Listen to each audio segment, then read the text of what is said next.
जंगल के कठिन रास्ते को पार करने के बाद होते हैं महादेव के दर्शन और पूरी होती है हर मनोकामना। चलिए आज हम आपको ले चलते हैं दूसरे ज्योतिर्लिंग के दर्शन के लिए, मल्लिकार्जुन ज्योतिर्लिंग। दक्षिण भारत में कैलाश के नाम से मशहूर आंध्र प्रदेश का श्री मल्लिकार्जुन मंदिर भारत के 12 ज्योतिर्लिंगों में से एक है। यह ज्योतिर्लिंग कृष्णा नदी के तट पर श्रीशैलम नाम के पर्वत पर स्थित है। श्रीशैलम पर्वत कर्नूल जिले के नल्ला मल्ला नामक घने जंगलों के बीच है। नल्ला और मल्ला का अर्थ है सुंदर और ऊंचा। इस पर्वत की ऊंची चोटी पर भगवान शिव श्री मल्लिकार्जुन ज्योतिर्लिंग के रूप में विराजमान है।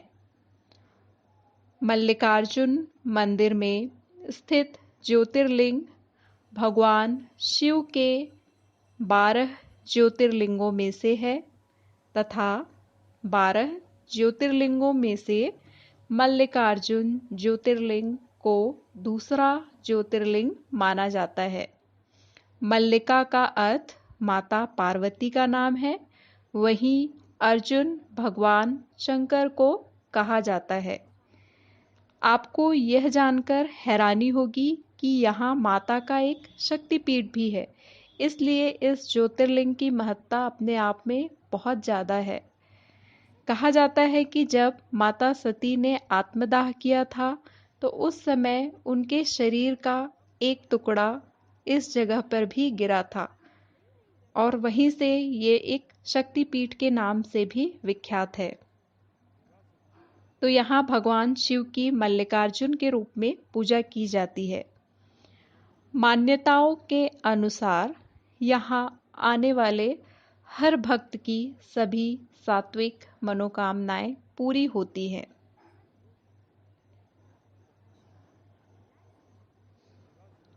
ज्योतिर्लिंग तक पहुंचने के लिए घने जंगलों के बीच होकर सड़क मार्ग द्वारा जाया जाता है। यह रास्ता करीब 40 किलोमीटर अंदर से होकर जाता है।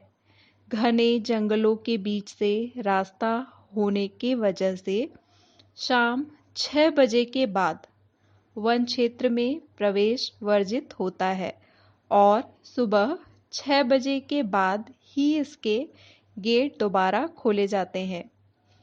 इस जंगली रास्ते को पार करके कुछ ही किलोमीटर के बाद शैल बांध से 290 मीटर की ऊंचाई से गिरते प्रबल जलावेग को देखा जा सकता है। मंदिर के कपाट सुबह 4:30 बजे से लेकर दोपहर 3:30 बजे तक खुले रहते हैं। इसके बाद शाम 4:30 से रात्रि 10 बजे तक खुले रहते हैं और आरती का समय होता है सुबह 6 बजे और शाम को 5:30 बजे।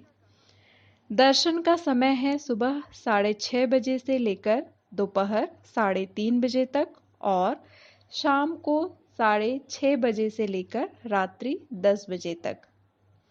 अब हम जानना चाहेंगे इसके पौराणिक महत्व के बारे में भी, तो चलिए अब हम इसके पौराणिक महत्व की तरफ चलते हैं। कहा जाता है एक बार भगवान शिव और पार्वती के पुत्र कार्तिकेय स्वामी और गणेश अपने विवाह के लिए आपस में कलह करने लगे। कार्तिकेय का मानना था कि वे बड़े हैं, इसलिए उनका विवाह पहले होना चाहिए, किंतु श्री गणेश अपना विवाह पहले कराने को लेकर जिद पर अड़े थे। जब दोनों के झगड़े की वजह पिता महादेव और माता पार्वती को पता लगी तो उन्होंने इस झगड़े को खत्म करने के लिए कार्तिकेय और गणेश के सामने एक प्रस्ताव रखा। उन्होंने कहा, तुम दोनों में जो कोई भी पृथ्वी की परिक्रमा करके पहले यहाँ आ जाएगा उसी का विवाह हम पहले करेंगे।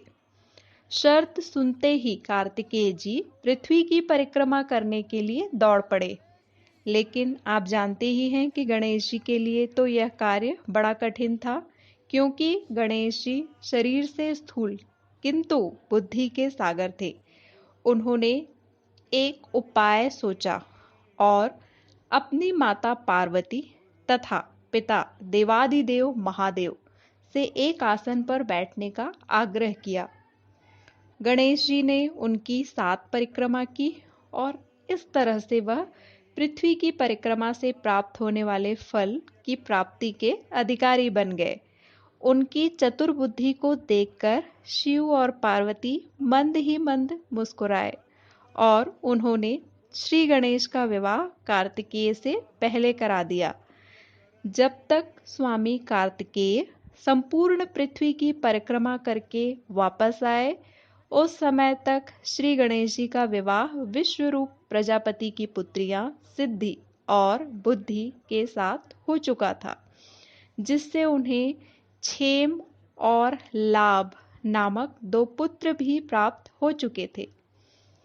यह सब देखकर स्वामी कार्तिकेय नाराज हो गए और क्रौंच पर्वत की ओर चले गए। उन्हें मनाने के लिए देवर्षि नारद को भेजा गया, लेकिन वह नहीं माने। कार्तिकेय के चले जाने पर माता पार्वती भी क्रौंच पर्वत पहुंची। उधर भगवान शिव भी ज्योतिर्लिंग के रूप में वहां प्रकट हुए।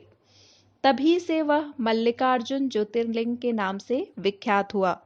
मल्लिका माता पार्वती का नाम है, जबकि अर्जुन भगवान शंकर को कहा जाता है। अब हम जानते हैं कि मल्लिकार्जुन ज्योतिर्लिंग के यात्रा कैसे की जाए, वहां कैसे पहुंचा जाए। तो मल्लिकार्जुन ज्योतिर्लिंग आंध्र प्रदेश के श्रीशैलम में मौजूद है।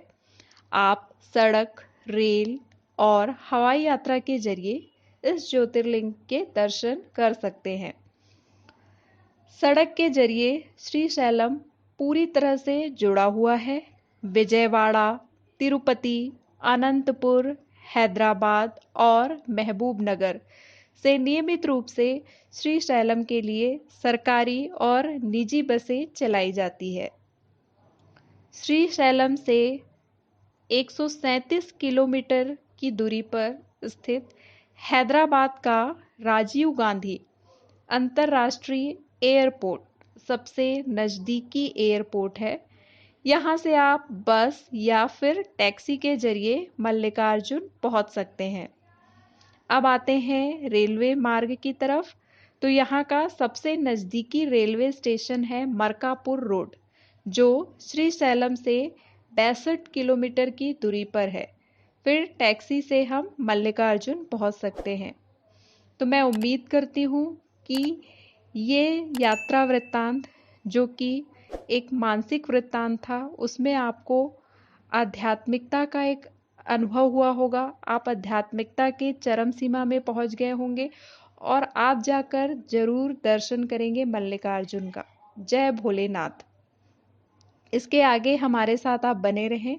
अब हम इसके बाद तीसरे ज्योतिर्लिंग की यात्रा पे जाएंगे, जो है महाकालेश्वर।